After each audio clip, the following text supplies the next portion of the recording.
Amén,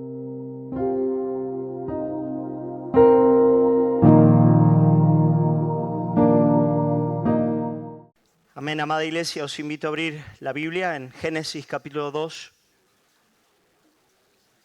y vamos a estar leyendo los versículos 18 al 25. Vamos a seguir esta mañana con nuestro estudio del libro de Génesis. Génesis 2, 18 al 25 dice, así la palabra del Señor dice, y dijo Jehová Dios, no es bueno que el hombre esté solo, le haré ayuda idónea para él. Jehová Dios formó pues de la tierra toda bestia del campo y toda ave de los cielos y las trajo a Adán para que viese cómo las había de llamar. Y todo lo que Adán llamó a los animales vivientes, ese es su nombre. Y puso Adán nombre a toda bestia y ave de los cielos y a todo ganado del campo, mas para Adán no se halló ayuda idónea para él. Entonces Jehová Dios hizo caer sueño profundo sobre Adán, y mientras éste dormía, tomó una de sus costillas y cerró la carne en su lugar. Y de la costilla de Adán, Jehová Dios tomó y de la costilla que Jehová Dios tomó del hombre, hizo una mujer y la trajo al hombre. Dijo entonces Adán, esta es ahora hueso de mis huesos y carne de mi carne. Esta será llamada varona, porque del varón fue tomada. Por tanto, versículo 24, dejará el hombre a su padre y a su madre, y se unirá a su mujer, y serán una sola carne. Y estaban ambos desnudos, Adán y su mujer, y no se avergonzaban. Hasta aquí la lectura bíblica. Oramos y pedimos la bendición del Señor. Padre, queremos pedirte que tú nos hables a través de tu palabra. Bendice en esta mañana la exposición de tu palabra y que ella pueda dar todo el fruto para el cual es enviada. Te lo pedimos en el nombre de Jesús. Amén. Amén, amada iglesia. En el último sermón estuvimos considerando juntos la creación del hombre y estuvimos viendo la masculinidad bíblica a partir de los versículos 4 al 17. En esta mañana vamos a seguir adelante y vamos a hablar de la creación de la mujer, de Eva. Y vamos a hablar un poquito de matrimonio, aunque no tanto. Así que el tema de este sermón va a ser la feminidad bíblica, tema bien importante para hombres y para mujeres, versículos 18 al 25. ¿Y por qué estamos hablando de estos temas tan importantes como iglesia? Bueno, lo hacemos porque nuestro deseo como iglesia es restaurar los fundamentos. Es restaurar los fundamentos. El versículo lema de toda la serie no está en Génesis, está en Isaías capítulo 61, versículo 4, donde el profeta dice lo siguiente. Yo quiero que esto ocurra en nuestro medio. Él dice, reedificarán las ruinas antiguas y levantarán los asolamientos primeros y restaurarán las ciudades arruinadas, los escombros de muchas generaciones. Amada iglesia, ¿de qué escombros estamos hablando? ¿De qué escombros estamos hablando? Bueno, 86.595 divorcios registrados en España el último año, 8% más que el año anterior. Una media de 237 divorcios al día ocurren en esta nación. 237 divorcios al día ocurren en esta nación. Se estima que hubo más de 6.000 bodas de parejas del mismo sexo. 6.000 en 2024. Se realizaron más de 100.000 abortos en ese mismo año. 100.000 abortos en un año, registrados evidentemente. Y más de un 20% ha aumentado el índice de suicidio adolescente en los últimos años en esta nación, mayormente varones de 15 a 19 años. Eso es lo que está ocurriendo en España en los días de hoy. Una actriz española conocida llamada Julia Castro, recientemente en una tertulia dijo, hay que abolir a la familia tradicional. Hay que abolir a la familia tradicional y parece que están teniendo éxito. Los números en efecto lo avalan. Pero hermanos, si estos son escombros que por lo menos a mí como pastor no me sorprenden. No me sorprenden porque desde Génesis capítulo 3 el mundo en el que vivimos es un mundo que está completamente roto, está completamente destruido. Lo que de verdad me preocupa es ver la incapacidad de la iglesia para ser un baluarte de la verdad en asuntos tan importantes como estos. Y eso sí es grave. La propia iglesia comulga con muchos de los principios que están destruyendo a la sociedad de nuestro tiempo. Parte de la iglesia protestante ha moldeado a las escrituras a las posturas igualitarias del presente, han cedido a la liberación sexual y a muchos de los movimientos que hoy están destruyendo a toda nuestra sociedad. Hay muchos, aún dentro del medio evangélico, que tienen vergüenza de Génesis capítulo 1, capítulo 2, y de muchas de las palabras claramente postuladas por el apóstol Pablo en el Nuevo Testamento. Nosotros no vamos a ser de esos. Hermanos, si queremos reedificar las ruinas antiguas, y no estoy hablando de la ruina de la generación de nuestros padres, la bíblica, si queremos volver a la Escritura, debemos permitir que la Biblia nos hiera, nos confronte, nos rete, nos diga cuál es la verdad de Dios. Y no debemos caer en la tentación de ajustarla a nuestros parámetros preconcebidos, ni evadir los lugares donde la Biblia quiere venir para chocar con nosotros. No podemos evadir esa realidad. El único modo de ser santificados por la Biblia es confiar en ella desde el principio. Es saber que el Dios bueno, sabio, amoroso, que no miente, nos ha hablado en su palabra y lo ha hecho para nuestro bien. De modo que debemos permitir que ella venga, nos rompa y nos restaure, nos hiera y nos sane, destruya lo que tiene que destruir y edifique algo completamente nuevo. Salmo 12, versículo 6 dice, las palabras de Jehová son palabras limpias. Dice, como plata en horno de tierra, purificada 7 veces. Por lo tanto, es esta palabra perfecta, completa, cabal, que sale del Dios perfecto y santo, la que quiere venir a nuestras vidas para restaurar todo lo que el pecado del diablo ha roto, y eso es lo que yo estoy orando por la iglesia. Estoy orando para que la Biblia haga eso. Sé que no lo va a hacer de un día al otro, pero por la gracia de Dios estamos viendo esa obra. Yo lo veo como pastor, lo veo en matrimonios, lo veo en la crianza de hijos, lo veo en nuestro medio. Y oro para que este pequeño río, como en la visión de Ezequiel, pueda extenderse para traer sanidad no solamente a la iglesia, pero también a toda esta sociedad en la que vivimos. Amén. ¿Estáis de acuerdo conmigo? ¿Queréis ver eso? ¿Queréis orar por eso? Vamos a pedirle al Señor que lo haga. Y hoy nos toca hablar de la feminidad bíblica. Queremos restaurar ese área que desde luego es el área más bella de la iglesia, ¿no es verdad? Maridos en este lugar, estaréis de acuerdo conmigo. Vamos a hablar de lo que la Biblia dice acerca de ser mujer. Muy bien, empezamos en el versículo 18, Biblia abierta. Vamos a ir meditando texto a texto. Al hablar de la creación de la mujer, Moisés comienza con la soledad del hombre. Versículo 18 dice la palabra, y dijo Jehová Dios, no es bueno que el hombre esté solo. Amén. Le haré ayuda idónea para él. Así que Moisés va a hablar de la creación de la mujer y empieza hablando de la soledad del hombre. Este es el mismo patrón que Moisés siguió para hablarnos también de la creación del hombre. Antes de mostrar al alfarero con las manos en la arcilla para crear a Adán, Moisés nos habló de una tierra que estaba llena de potencial, que esperaba la lluvia del cielo y a un hombre que la labrara, versículos 5 y 6. La esfera propia del varón se nos presenta antes de su creación. Esa tierra cargada de vida esperaba al hombre, y el hombre fue creado de la tierra para labrar la tierra. Además de haber sido creado del cielo, el soplo del Omnipotente, para poder vivir delante de Dios y labrar la tierra adorando como un culto al Señor. El hombre fue creado para disfrutar de esa profunda comunión con Dios. Y de eso estuvimos hablando el domingo pasado. Varones, ¿lo estáis haciendo? ¿Estáis viviendo en comunión con Dios? ¿Estáis yendo a su palabra? ¿Estáis viviendo en oración? Esa es la única manera de restaurar nuestro hogar, es que el varón vuelva a ese lugar y lo haga sinceramente. Pero ahora llegamos a la creación de la mujer y antes de crearla se destaca la soledad de Adán. Así como aquella tierra llena de potencial, pero árida, incapaz de producir todo lo que debía producir, el hombre tiene sobre sí un llamado solemne, pero es incapaz de cumplirlo en su soledad. Es como si ahora en vez de hablar de la aridez de la tierra, estuviese hablando en cierto modo de la aridez de Adán. Súper interesante, ¿no es verdad? Pensad conmigo, fructificar, multiplicarse, engendrar hijos, tener una familia, llenar la tierra, dominarla, crear una cultura, una sociedad. Eran todas esas cosas que Adán desde luego no podía ser solo.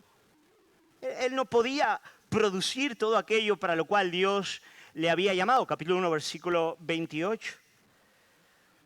De modo que, por un lado, Adán estaba feliz porque estaba en comunión con el Padre.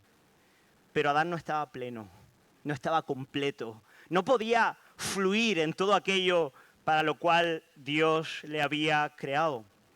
Por eso, en el versículo 18 se empieza diciendo que la soledad de Adán no era buena, no era buena. Yo lo digo sinceramente, yo lo sé. Esta es la primera vez que Dios dice que algo no es bueno en el transcurso de todo el acto creativo. Hasta este momento, Dios siempre ha estado diciendo, esto es bueno, esto es bueno, esto es bueno. Y de repente llegamos a este momento y Dios dice que Adán esté solo no es algo bueno. Su cuerpo, sus dones y talentos, el llamado de Dios sobre su vida, nada podía florecer ni expresarse por sí mismo si antes no llegaba Eva, si antes Eva no se hacía presente. Adán es como una pieza de puzzle que no tiene sentido hasta que no encaje con la otra. Como la primera mitad de un verso que no puede leerse mientras no se complete la poesía. O como la letra de una canción a la espera de que se componga la melodía para que finalmente pueda elevarse delante de Dios. De modo que, ¿qué hace Dios? Dios crea a la mujer. Y crea a la mujer, el texto bíblico lo dice claramente, la crea para ser ayuda idónea de Adán. Le haré una ayuda idónea, versículo 18, le haré ayuda idónea para él. Eva aparece en el contexto de la soledad de Adán. Ella viene a solventar su soledad, a establecerse. Tomad nota de esto. Eva viene a establecerse como la plenitud, la que completa al primer hombre. La que viene a completarle, a llevarle a lo que es pleno. Hermanos, esto teológicamente tiene muchísimo significado. Porque en Efesios capítulo 1, versículo 23 se nos dice que la iglesia a la cual representa a Eva es la plenitud de aquel que todo lo llena en todo. En efecto, nosotros como iglesia y la creación como un todo ha sido creada, ha sido hecha para ser la plenitud de Jesucristo, que es el marido por excelencia, aquel a quien apuntaba Adán desde el principio. Eva fue creada para ser la plenitud de Adán. De modo que Adán fue creado para la tierra, versículos 5 y 6. Eva fue creada para Adán, versículo 18. Primera de Corintios, capítulo 11, versículo 9, el apóstol Pablo lo dice de manera clara. Dice, Primera de Corintios 11, 9, dice, y tampoco el varón fue creado por causa de la mujer, sino la mujer por causa del varón. Eso está claro en el texto. Y luego versículos 11 al 12 sigue diciendo, pero en el Señor ni el varón es sin la mujer, ni la mujer sin el varón. Porque así como la mujer procede del varón, también el varón nace de la mujer. Pero todo procede de Dios. Hay un orden en el acto creacional que viene a indicar el rol de cada uno apuntando a la realidad del Evangelio, pero desde antes del principio de los tiempos Dios ya tenía ordenado el hombre y la mujer para manifestar a partir de esa gloriosa unidad la plenitud de su gloria. La plenitud de su gloria. La iglesia viene a poner de manifiesto todo el potencial y la gloria de Jesucristo. Eso es algo absolutamente extraordinario. El texto sigue adelante para decirnos qué clase de ayuda sería Eva para Adán.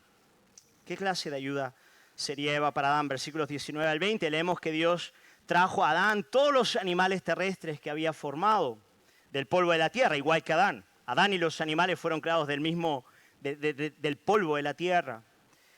De modo que Adán les tenía que dar nombre. Versículos 19, 20 sigue diciendo el texto. Y Jehová Dios formó pues de la tierra toda bestia del campo y toda ave de los cielos y las trajo a Adán para que viese cómo las había de llamar. Y todo lo que Adán llamó a los animales vivientes, ese es su nombre. Y mientras Adán estudiaba cada especie, venía el elefante, venía la jirafa, venía el león, hacía taxonomía, hacía ciencias Adán, estudiando cada uno, cómo era. Se daba cuenta, desde luego, que cada uno venía con su pareja sexual, ¿no es verdad? El macho y la hembra. Y venía el león y venía la leona, y encajaban bien, ¿no? Era como, wow, estos son tal para cual, y venía el elefante y la elefanta, y Y él veía que todos tenían su compañero y su compañera y les iba dando nombre. Y en la medida en la que Adán iba realizando esta tarea, él se iba dando cuenta de que no había una ayuda idónea para él. Por eso sigue diciendo en el versículo 20, en la segunda parte dice, más para Adán no se halló ayuda idónea para él. ¿Sabéis? La palabra ayuda idónea es preciosa. Esas dos palabras son hermosas en el hebraico. Eser neged. Eser neged. La palabra idónea en la Biblia de las Américas se traduce como no hallaba una ayuda que le correspondiera, que le correspondiese. O sea, que encajase perfectamente y viniese a suplir todo lo que de él carecía. Que viniese como una pieza de puzzle que viene a encajar perfecto y a llevarle a la plenitud. Esa es la idea.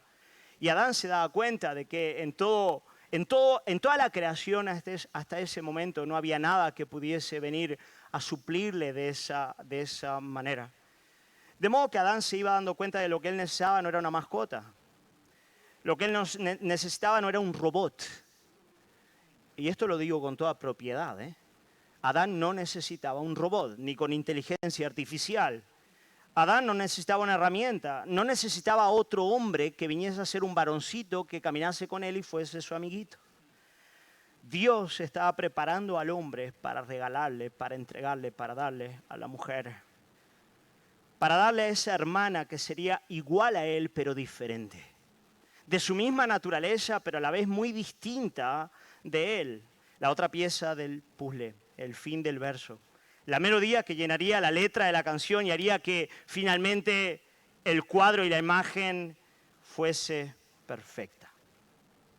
De modo que cuando Adán se empezó a dar cuenta de esa aparente soledad que él estaba experimentando, aunque había sido creado ya a imagen y semejanza de Dios y tenía comunión con el Padre, pero humanamente hablando seguía estando solo.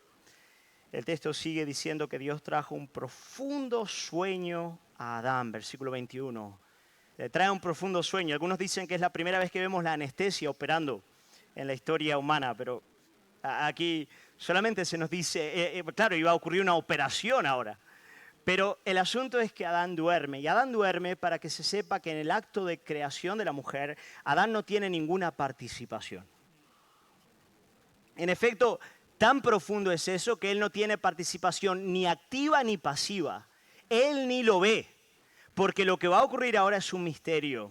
Es algo sagrado, es algo santo. Dios va a tomar de Adán a Eva, a la novia, y ese es un acto que ocurre solo entre Adán y la mujer. Adán duerme y entonces hay una incisión, Dios quita de ahí una costilla y de ella, del cuerpo de Adán, él crea a la mujer. Y me gusta pensar, aunque aquí voy a ser honesto, voy a especular un poco, pero me gusta pensar que el sueño de Adán hace con que antes que Adán se despierte para recibir a su esposa, hubiese un tiempo, esto es especulación de verdad, pero hubiese un tiempo en el cual el padre estuviese solo con su hija.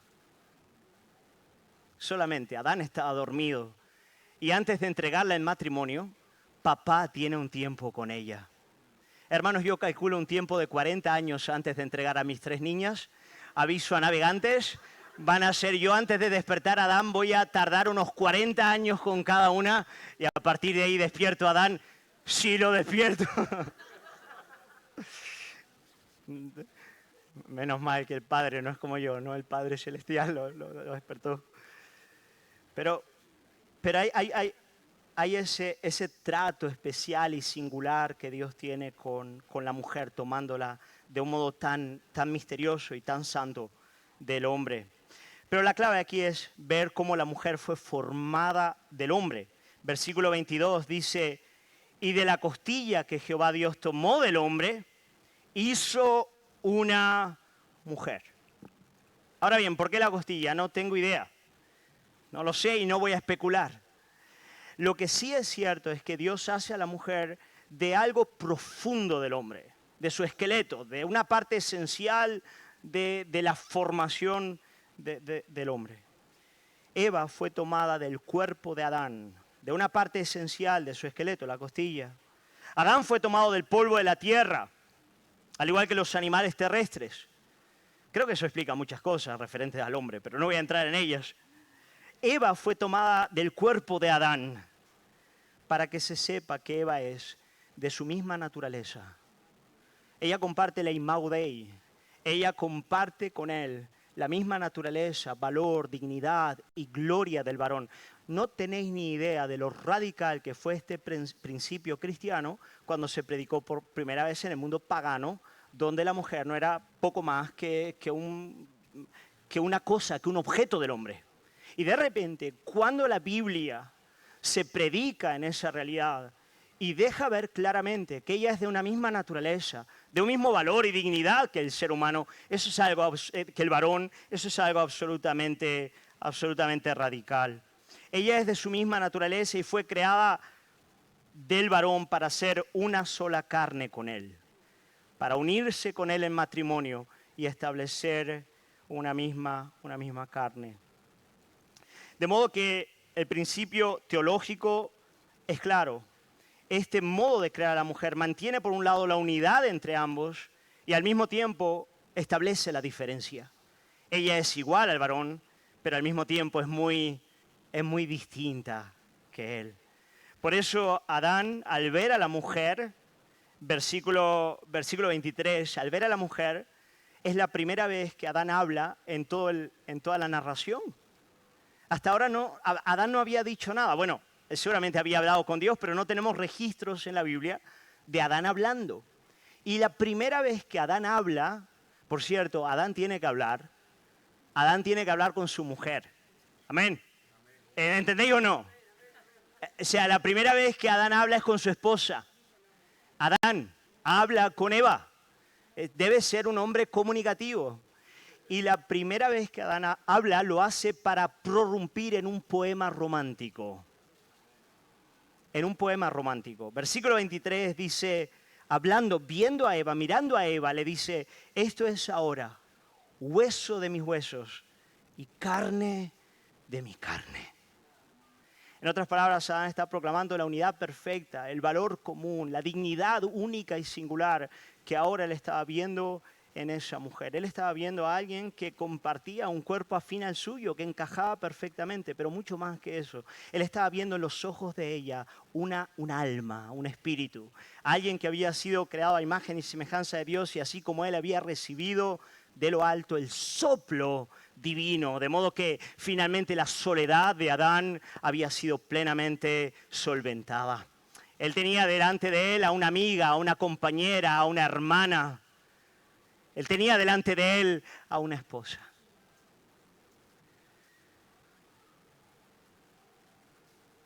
Oh, hermanos, cuán agradecido estoy yo por mi esposa, sinceramente. Adán vio que estaba delante de alguien que era igual a él, pero al mismo tiempo vio que estaba delante de alguien que era muy distinta de él. Por eso no solamente prorrumpe en este poema de amor diciendo, este es ahora hueso de mis huesos y carne de mi carne, sino que sigue diciendo, esta será llamada varona, porque del varón fue tomada. Súper interesante esta parte de la narrativa. Hasta ahora Adán no se había dado ni siquiera a sí mismo el nombre de varón, pero cuando él se ve delante de Eva, él se encuentra a sí mismo. Él descubre quién es él. Él dice, yo soy Ish. Es la palabra hebraica para varón. Yo soy Ish. Y ella es Isha. ¿Lo veis? Para aquellos que quieren cambiar el lenguaje, la Biblia no lo cambia. ¿Ok? Ambos son Adán, ambos son hombre. Se mantiene la unidad, pero al mismo tiempo él es Ish y ella es Isha, ella es mujer. Es interesante que está haciendo Adán aquí, le está dando nombre a la mujer. Él está ejerciendo autoridad, lo ha hecho antes con los animales, les ha otorgado nombre a los animales, pero ahora él le otorga un nombre a la mujer, pero le otorga un nombre especial porque es un nombre que emana y deriva de él, proviene de él.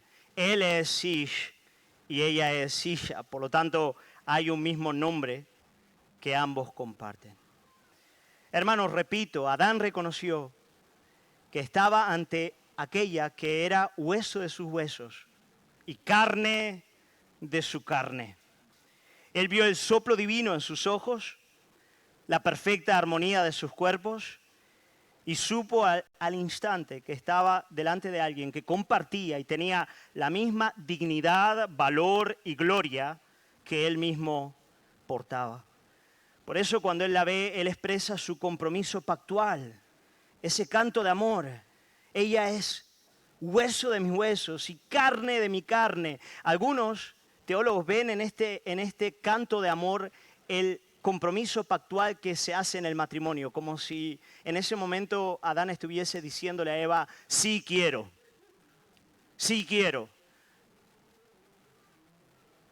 quiero estar contigo y voy a cuidarte como a mi propio cuerpo, voy a cuidar de ti, voy a amarte, voy a recibirte como una conmigo mismo, como si fueses parte real y profunda de mí.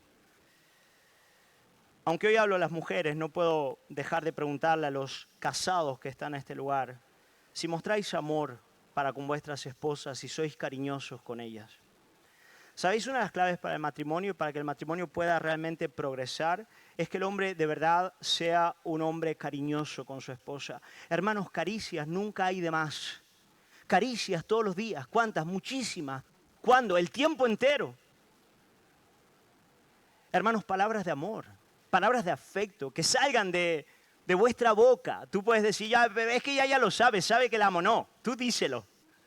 No, pero si se lo dije ayer, díselo hoy. Hermano, Adán lo hace y nosotros somos llamados a hacerlo. Adán reconoce en Eva a alguien que es igual a él, pero también reconoce en Eva que hay diferencias importantes. Como dije antes, el varón es Ish, Eva, la varona, es Isha. Él es hombre y ella es mujer. Creados distintos físicamente, pero no solo física, pero psíquicamente, espiritualmente. Son tan distintos el uno al otro. Creados para cumplir roles diferentes, funciones distintas en ese glorioso plan que Dios ha establecido. Hermanos, como os dije, Adán fue creado para la tierra. Eva fue creada para caminar con Adán en aquello a lo que Dios le ha llamado. Adán fue creado fuera del jardín para avanzar, para conquistar, para trabajar. Eva fue creada en el jardín para poder suplir de todo aquello que a Adán también le faltaba.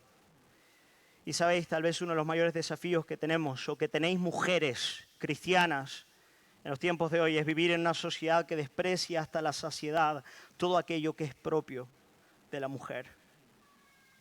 La concepción, el embarazo, el parto, la lactancia, la maternidad, la crianza de los hijos, el cuidado del hogar, las labores de la casa, todo eso hoy en día es muy, pero muy despreciado por nuestra sociedad. Y ocurre que la sociedad que se dice feminista se levanta en contra de todo aquello que es propio de la mujer.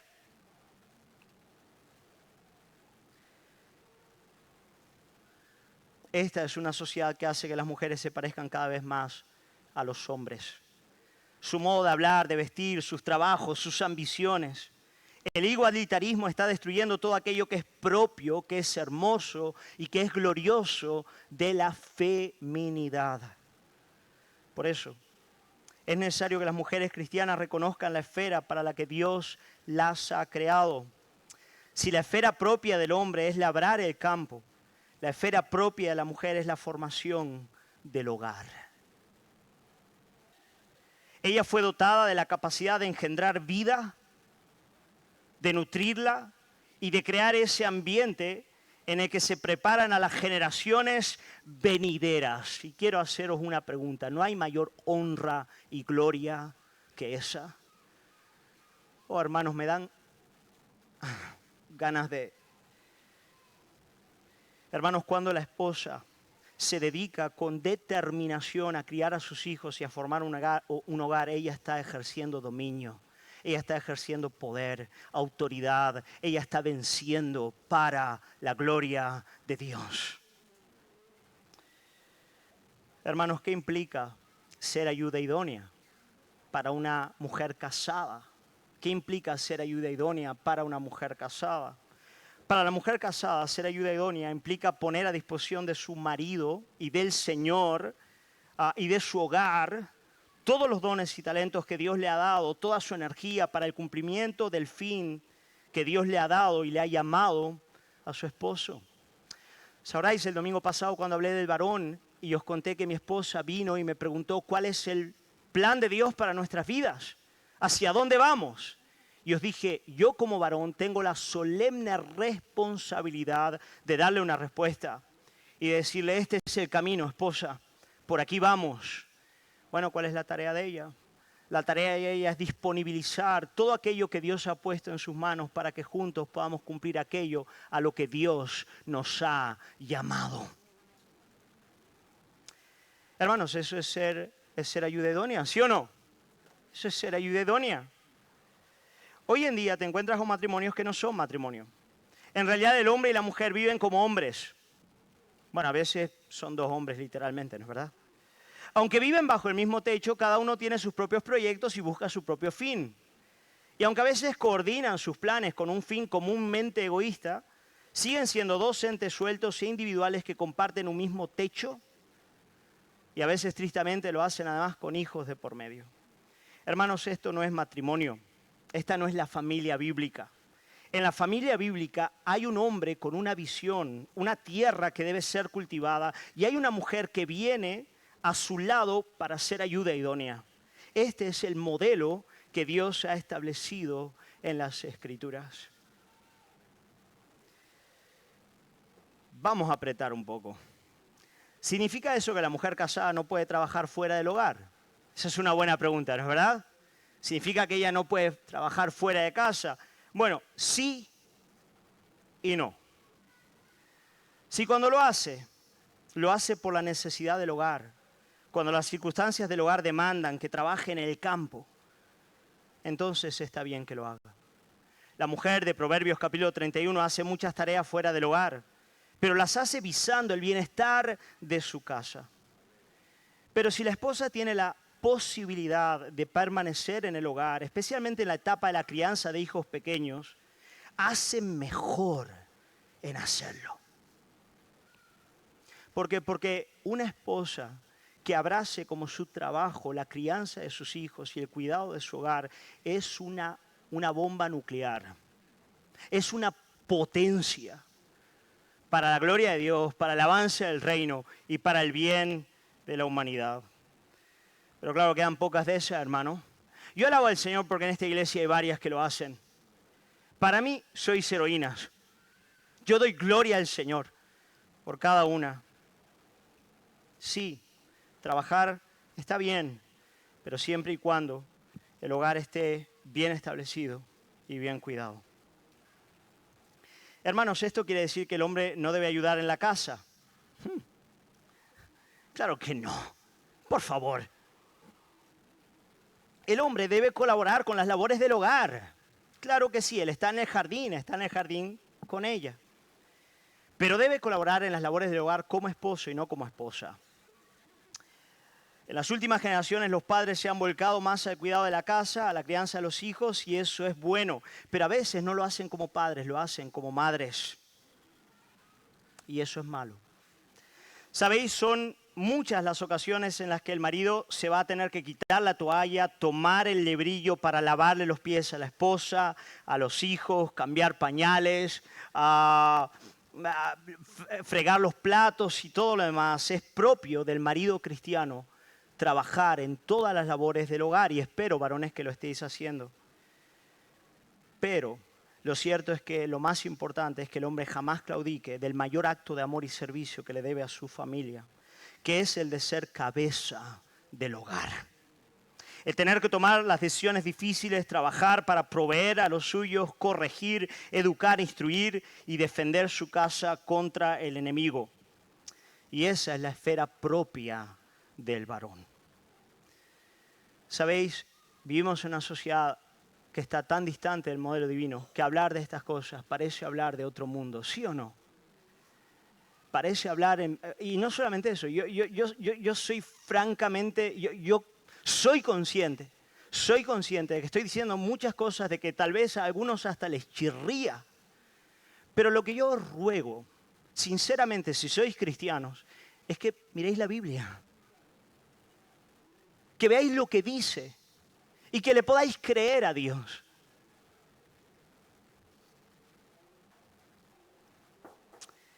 Claro, en este lugar no solamente hay mujeres casadas, hay mujeres solteras, hay mujeres viudas, hay mujeres que no tienen a un Adán de este lado de la eternidad.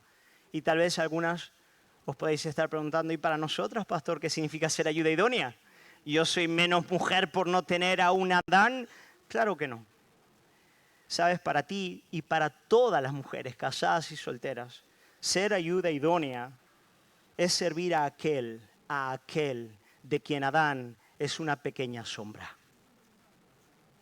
¿Sabes? Si eres cristiana, no es verdad que no tienes un marido. Tienes un marido. Ese marido se llama nuestro Señor y Salvador Jesucristo, a quien apunta el matrimonio.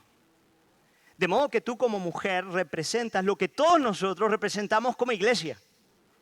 Todos somos llamados a ser siervos del marido por excelencia, que es nuestro Señor y Salvador Jesucristo. ¿No es esta una gran paradoja bíblica? Por un lado, como esposas somos mujeres, representáis a la iglesia, pero todos nosotros juntos también somos esa esposa que es llamada a servir y ser ayuda idónea del marido. Por lo tanto, soltera, viuda, aquella que viene a este lugar habiendo pasado por un divorcio difícil, ¿qué puedes hacer ahora para ser ayuda idónea? Bueno, pon a disposición tus dones, talentos, tu energía, tus fuerzas para el servicio de tu familia en la fe, que es la iglesia.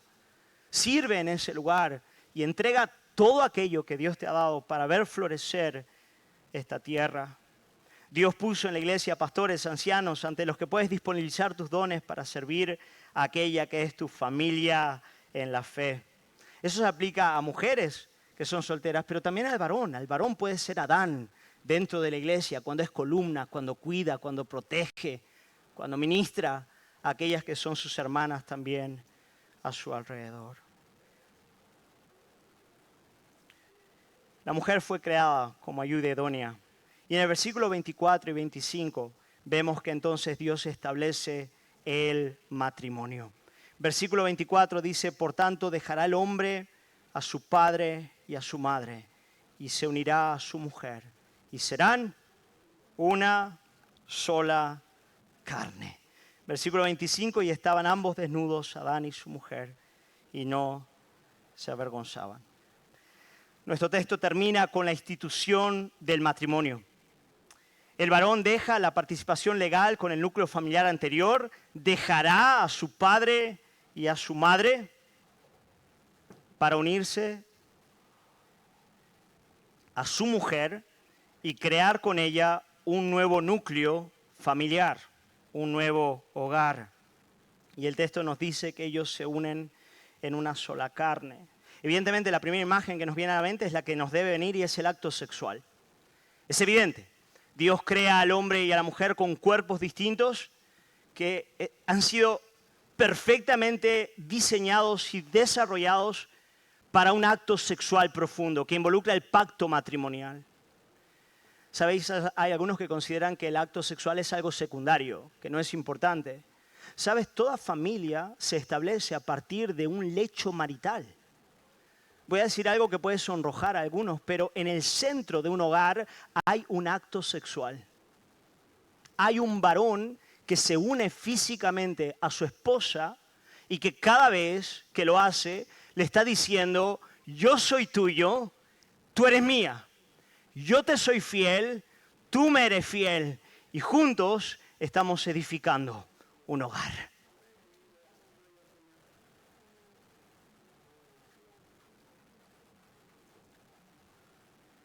Y eso tiene que ocurrir habitualmente. Vaya silencio, ¿no es verdad? Pastor, ya está, déjelo. No, no lo dejo. Porque es serio. Se unirán y serán una sola carne. Nosotros como cristianos a veces saltamos rápidamente al ámbito espiritual. Esto implica más que el cuerpo. Sí, implica más que el cuerpo, pero no menos. Pero no menos. Es evidente la imagen. Y en el matrimonio cristiano, eso debe ser algo profundo. Algo sincero, algo real, algo que tiene que estar ocurriendo. Pero desde luego es algo más que solo físico, es algo espiritual, es algo civil. Esta unión de la que se nos está hablando es una unión que involucra todas las esferas de la vida humana. El matrimonio involucra mucho más que solo el acto sexual. Civilmente son ya delante de la sociedad son una sola carne. Espiritualmente delante de Dios también son una sola carne. De modo que tienen que trabajar y caminar juntos como cabeza y ayuda idónea. Y cuando eso ocurre, tú estás viendo delante de ti una preciosa parábola de la iglesia. Una proclamación del Evangelio, una manifestación de lo que Dios ha diseñado para todo su pueblo. Cuando tú ves a un varón que está siendo varón en su casa, cabeza de hogar, tú estás viendo a Cristo. Cuando tú ves a una mujer que está haciendo ayuda idónea delante de su marido, tú estás viendo a la iglesia. Nuestros matrimonios tienen fecha de caducidad, hermano. Como un soplo. En poco y nada no estamos aquí. Pero hay algo que permanece y es eterno. El marido viene, el marido viene, el marido viene, y cuando el marido venga, vendrá a buscar a su iglesia. Él va a venir a buscar a su novia.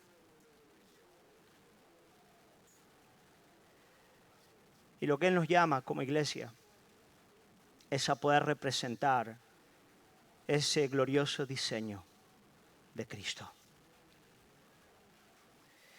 Tal vez hay mujeres en este lugar que pueden considerar que no hay gran valor en ser ayuda idónea. Lo entiendo. En un mundo en el cual todos quieren ser dioses y señores, es normal que nadie quiera ser ayuda idónea. Pero sabes, hay un sentido último y profundo en el que todos nosotros hemos sido creados para servir a Jesucristo. Si tú luchas con ese tipo de pensamientos o sentimientos en tu corazón, yo quiero animarte a mirar a Jesús, a verle a Él, a poner tus ojos en Él y preguntarle, ¿Él es digno de mi servicio? ¿Él es digno de mi entrega? ¿Él es digno de mi adoración? Y si tú eres cristiana y tú eres madre y tú estás casada, también quiero preguntarte, ¿tú quieres la salvación de tus hijos? ¿Tú quieres una simiente santa? ¿Tú quieres una descendencia que siga a Jesús? Entonces ocupa tu lugar como esposa. Humíllate, arrepiéntete y toma el lugar que Cristo quiere para ti. A veces la gente me pregunta, Pedro, ¿qué es lo que te llevó a ti a aceptar la veracidad del Evangelio y a creer en Jesús? Yo suelo decir que una de las principales razones por las cuales yo acepté a Jesucristo en mi propia vida fue ver la relación entre mi padre y mi madre. No porque sea una relación perfecta, han batallado, ¿no es verdad? Han luchado, pero sin darme cuenta, desde el biberón yo estuve bebiendo el Evangelio en mi casa todos los días. Yo lo veía todos los días, yo lo tenía delante de mí. Yo no me daba cuenta, pero cuando yo veía la relación de mi padre con mi madre y de mi madre con mi padre, yo estaba viendo una parábola del Evangelio. Yo estaba viendo una parábola de la obra de salvación. Por lo tanto, cuando a mí muchas veces el diablo venía a traerme dudas respecto a la veracidad del Evangelio, lo que a mí me venía a la mente de adolescente, y lo recuerdo hasta el día de hoy, es yo nunca he visto un amor así fuera de mi casa. Hay muchas cuestiones que yo no entiendo de la Biblia, pero yo jamás he visto un amor como el de mi padre y mi madre. No perfecto, ¿no? Pero sincero, profundo, real. Y eso me mantenía dentro del Evangelio. Mira, si tú quieres, madre, tú que estás luchando con estas cosas, que luchas con rebelión con tu marido, que batallas por aceptar aquello que Dios dice en su palabra, si tú quieres que tus hijos sigan en la fe, ocupa tu lugar. Pídele al Señor que Él te permita ver la belleza del diseño que Él ha establecido. Pide que Él te deje ver la honra y la gloria de haber sido llamada como hija del Padre, como aquella que engendra, que da vida, que es llamada a nutrir, a cuidar a las generaciones venideras y a reflejar con tu vida y tu rol la belleza y la gloria de lo que es la iglesia, de lo que somos todos nosotros. Abrázalo de todo corazón. Y al final del día, el Señor va a ser el que muestre tu gloria, el que te levante, el que honre tu causa. Esta sociedad te puede despreciar, el mundo, el demonio, todos pueden ir en contra de eso. Pero si tú lo abrazas sinceramente, vas a estar creando un cuadro precioso. Y yo quiero, para ir terminando ya, yo quiero alabar al Señor por las esposas en este lugar que lo están haciendo. Quiero alabar al Señor por mi esposa. Quiero alabar al Señor por muchísimas mujeres en este lugar casadas que, pudiendo avanzar en otras direcciones en la vida, han tomado la firme decisión y determinación de estar en sus hogares para cuidar a sus hijos, para servir a sus maridos, para edificar un hogar para la gloria del Señor. ¿Sabes? Este no es un mensaje atractivo hoy en día. Esto es batallar contra viento y marea, contra corriente. Pero quiero decirte algo, cuando pase el tiempo y los frutos aparezcan, entonces vamos a poder decir gracias Señor, gracias Señor, gracias Señor. Y cuando el marido se manifieste y su iglesia suba delante de él, vamos a darle toda la gloria y toda la honra que es debida a su santo nombre. Amén. Llamar al grupo de alabanza, vamos a terminar con un canto.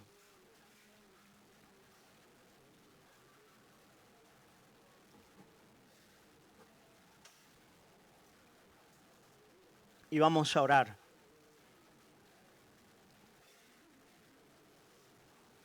Y vamos a orar.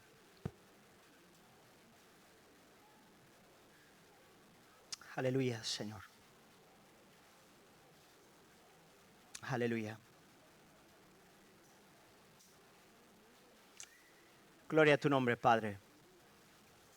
Queremos agradecerte por tu palabra y agradecerte porque ella abre camino. Ella viene, Señor, para restaurar ruinas, para levantar asolamientos, para edificar, Señor, ciudades que han sido destruidas. Yo quiero orar, Señor, por matrimonios en este lugar. Quiero pedirte que tú restaures, Señor. Que tu Espíritu Santo venga a dar convicción de pecado, a abrir ojos, Señor, a traer arrepentimiento. Quiero orar por maridos, Señor, en este lugar, que han claudicado, Señor, a su llamado de reflejar a Cristo, para que tú les des arrepentimiento mientras aún hay tiempo. Quiero orar por mujeres, Señor, que tal vez, Señor, amando este mundo, Señor, y cediendo a la rebelión, al espíritu satánico, han claudicado de su posición. Que tú les des arrepentimiento. Que tú les des la gracia de ver la belleza y la gloria de lo que es ser esposa, de lo que es ser madre. Padre Santo, restaura tu iglesia, echa fuera al maligno, reprende al diablo. Quiero orar por aquellos, Señor, que están caminando en obediencia. Gracias por todos los matrimonios y familias en este lugar que están ya hace un tiempo, Padre, avanzando en obediencia y rectitud. Quiero pedirte, renueva sus fuerzas, llénales de alegría, Señor. Pon tu colirio en sus ojos para que cada vez con mayor claridad puedan ver, percibir y notar, Señor, la gloria de aquello que tú estás edificando en ellos, Padre, que trasciende a la familia, que trasciende al matrimonio, a la crianza de hijos, Señor, y que da un testimonio al mundo, Señor, para tu gloria. Quiero orar por los solteros de la iglesia, varones, mujeres. Padre, quiero pedirte por aquellos a los que no has dado don de celibato y que deben casarse, que tú proveas el cónyuge. Que no se casen, Señor, con alguien que no te ame y que no te conozca. Guárdales, Señor, del yugo desigual. Guárdales, Señor. Guárdales de casarse de manera equivocada, Señor. Ayúdales a esperar sexualmente. Guárdales en pureza, en su mente y en sus cuerpos. Ayúdales, Señor, a ejercer la masculinidad, la feminidad en la familia de la fe desde ya. Y ve capacitándoles y preparándoles para ser cabeza del hogar y ayuda idónea, Señor. Para que desde el principio en sus vidas puedan edificar sobre la roca. Señor, queremos poner nuestras vidas delante de ti como iglesia. Levanta murallas a nuestro alrededor. Levanta, Señor, para que podamos, Señor, ver cómo tú vences en nuestro medio. Te lo pedimos, Padre, en el nombre de Jesús. Amén.